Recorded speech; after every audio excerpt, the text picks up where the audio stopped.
Hello बच्चों, let's read the question. The question says there are three paths leading to the top of the hill as shown.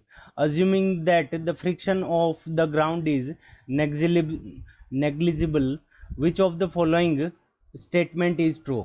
Option A, path C requires more energy to reach the top. Option B, path B requires the least energy to reach the top. Option C, path B requires more energy than path A to reach at the top. And option D, all the three paths require the same amount of energy to reach the top. ठीक है बच्चों, question के अंदर हमें तीन path दे रखे हैं. ये पाथ ए है, ये पाथ बी है और ये पाथ सी है. पाथ ए 10 मीटर लॉन्ग है, पाथ बी 12 मीटर लॉन्ग है और पाथ सी 12 मीटर लॉन्ग है एंड पाथ बी हमारा 7 मीटर लॉन्ग है. और यहाँ से यहाँ पे हम क्या पे पहुँच रहे हैं, तीनों पाथ से इस टॉप के ऊपर पहुँच रहे हैं. ठीक है, तो ये हाइट अगर हम मान लें कि ये हाइट जो ग्राउंड से यहाँ पे पहुँचने की जो हाइट है वो हमारी कितनी है, h है. तो हमें बताना है कि किस में एनर्जी ज़्यादा लगेगी. यहाँ पे इस क्वेश्चन को करने के लिए की कंसेप्ट अप्लाई करेंगे. की कॉन्सेप्ट. अब की कॉन्सेप्ट के अंदर देखो, एनर्जी जो रिक्वायर्ड रहेगी, एनर्जी रिक्वायर्ड यानी तीनों पाथ के अंदर जो एनर्जी रिक्वायर्ड होगी वो एनर्जी हमारी किसके इक्वल होगी. Energy required is equals to, तो जितनी एनर्जी रिक्वायर्ड होगी उतनी एनर्जी हमारी पोटेंशियल एनर्जी की फॉर्म में स्टोर हो जाएगी. Energy required is equals to potential energy. तो जो एनर्जी हमें रिक्वायर्ड है वो किसके इक्वल होनी चाहिए, पोटेंशियल एनर्जी के इक्वल होनी चाहिए.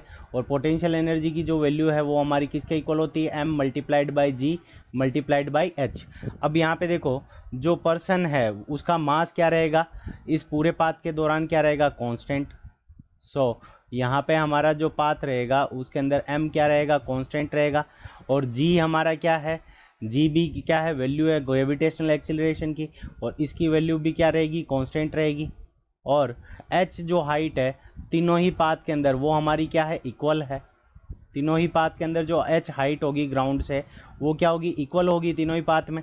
क्योंकि इस पाथ से जाओ तो भी ग्राउंड से इस h हाइट पे पहुंचोगे, इस पाथ से जाओगे तो भी यहाँ से ग्राउंड से h हाइट तक पहुंचोगे, और सी पाथ से जाओगे तो भी ग्राउंड से h पाथ के अंदर पहुंचोगे. तो तीनों ही पाथ के अंदर जो पोटेंशियल एनर्जी इक्वल रहेगी. यहाँ पे जो एनर्जी रिक्वायर्ड रहेगी तीनों ही पाथ के अंदर वो हमारी क्या हो जाएगी, इक्वल रह जाएगी.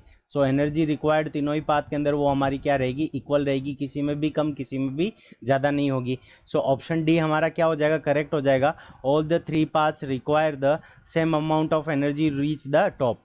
जब ये फ्रिक्शन नहीं हो, अगर फ्रिक्शन होगा तो जो जितना लॉन्ग पाथ होगा उसके अंदर फ्रिक्शन के कारण एनर्जी और ज़्यादा लग जाएगी. तो हमारा जब फ्रिक्शन नहीं है तो तीनों पाथ के अंदर एनर्जी जो रिक्वायर्ड रहेगी वो इक्वल रहेगी. Option D is the correct answer of this question. I hope you understood it well. Best of luck. Thank you.